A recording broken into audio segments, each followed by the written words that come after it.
Hey guys, and yes, I am wearing a scarf. I really need to retwist. I don't feel like retwisting my hair right now because I'm the one that does it. There's a lot of factors to it, but let's not worry about that. Let's not think about it, right? Do y'all fuck with the Junji Ito shirt? This video is about cute animals that I just found out about.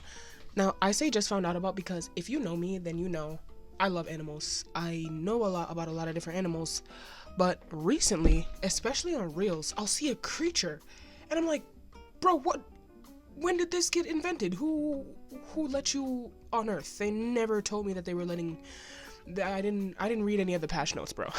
you know? And I see it and I'm like, I didn't even know that this existed. Why doesn't it exist near me? This does happen to me sometimes, but not often because I know everything ever. But once in a while, yeah, I'll see an animal I've never seen before. And I would like to share a few of those with you today. The animals are gonna be cute, by the way. That's why I'm sharing them. I think they're cute, okay? The first is a creature that straight up confused me when I saw him. I stared in awe at this bunny, rabbit, mouse type creature. But no, this was the ever cute and ever blessed jerboa. These little creatures aren't something that you'd see in the Western world, mostly existing in dry, desert, arid climates. They're found in parts of Africa and parts of Asia. Regularly, they hop around kind of like a kangaroo to get around, but when they're chased, they can run up to 15 miles per hour. And I know this doesn't sound like a lot. It's not. But the thing is that jerboas are tiny, like really tiny. With some individuals being found that were as small as 1.6 inches from head to almost tail, excluding the tail. Including the head of the animal, excluding the tail, 1.6 inches in length. He's microscopic. So if we scale the speed, 1.6 inches, 50 miles per hour, not bad for the jerboa. They use their large ears and good hearing to avoid becoming prey in this environment. And unlike other mammals, aside from humans, this animal walks on its two legs. It never gets its little hands dirty. Now, I'm sure you've heard the argument of the featherless biped. If not, I will be happy to regale you with this tale. Greek philosopher Plato described man as a featherless biped, and he did this as a way to distinguish humans from other animals. An animal without feathers that walks on two legs is a human. That's what he was saying. That's one thing that annoys me so much about my flesh prison, bro. The things that it needs. I gotta blow my nose. I just put on lip gloss. Why does the flesh case need this? I'm sleeping. It's 6 a.m. I have to get up to pee. Are you joking? This body is a prison. Anyways, a much funnier and maybe more likable guy. Another philosopher named Diogenes, to make a mockery of what Plato had said. He comes in with a plucked living chicken. And in front of Plato's lecture, in front of everyone, he bellows, "Behold, a man." So, let's now look at the jerboa, huh? Featherless? Check. Bipedal? Check. Get this man a 9 to 5. Anyways, this animal was a super cute and I'm glad I learned about it. I'll be giving it a 10 out of 10. Would jerboa again. Moving on. Next animal. Okay, listen, man.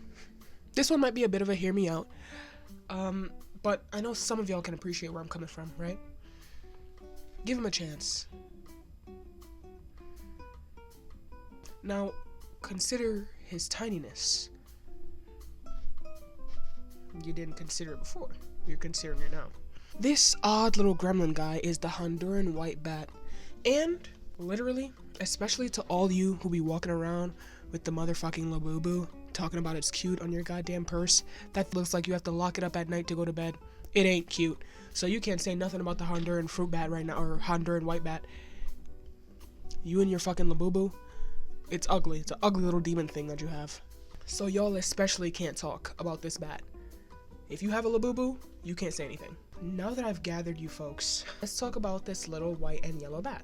This bat can be found in Honduras, Nicaragua, Costa Rica, and Panama. And before you start talking about, oh, how can this be cute? It looks like it bites. You're wrong once again, buddy. This bat is frugivorous, meaning that it only eats fruits, and on top of that, it only eats one particular type of fig. It doesn't even eat just like fruits. It only eats one type of fig. It doesn't bite. It doesn't eat people. This bat has an extremely unique coloration.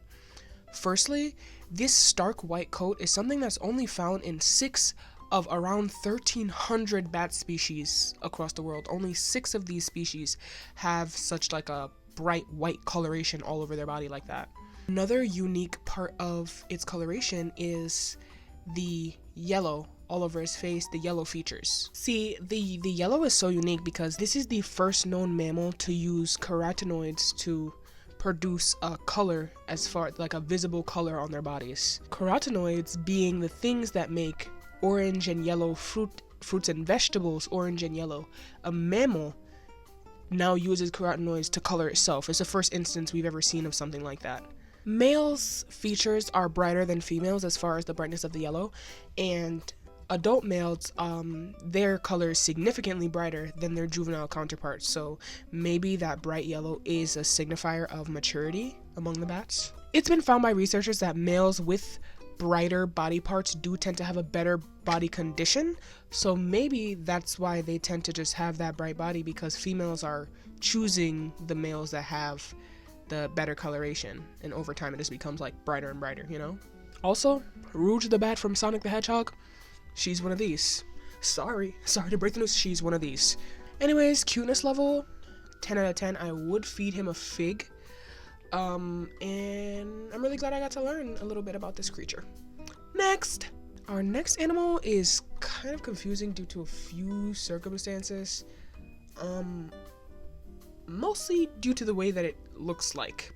You know how some people love pugs, although they constantly look like if they sneeze too hard, they'll lose both of their eyes? They say, oh, it's so ugly, it's cute. That's where I am with this animal.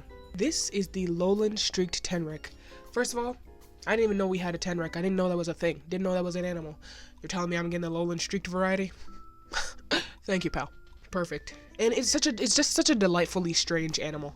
This oddball is found in Madagascar in its natural habitat of low-lying rainforests. It's covered in spines like a porcupine, and this yellow coloration is basically to signify to predators like, you know, I got a weapon, I ain't afraid to use it. You know, I'm armed and dangerous, basically. And the spines do detach similarly to a porcupine in an event where the animal is getting attacked. They can detach their spines to protect themselves. Unfortunately, these creatures have been known to be susceptible to like extreme weather conditions. And I also found out that they're hunted for food. Madagascar, I'm sending the penguins. You're done. These animals are usually around 5.5 inches, but some have been recorded to be as big as 6.8 inches. This animal mostly tries to mind its business. It eats earthworms and other little invertebrates in the dirt, but if it is confronted by another animal, if forced to interact with another animal, this animal is known to issue it like a hard headbutt, similarly to a goat, in an attempt to incapacitate its target or immobilize its target. My thing is, what's gonna be knocked over by this little guy? Like, it must be another little tiny forest critter for this thing to be like, I can take him, and I'm just gonna headbutt him. Fuck, I'm not using the spines. Fuck that. I'm just gonna headbutt him. What animal is it confronting?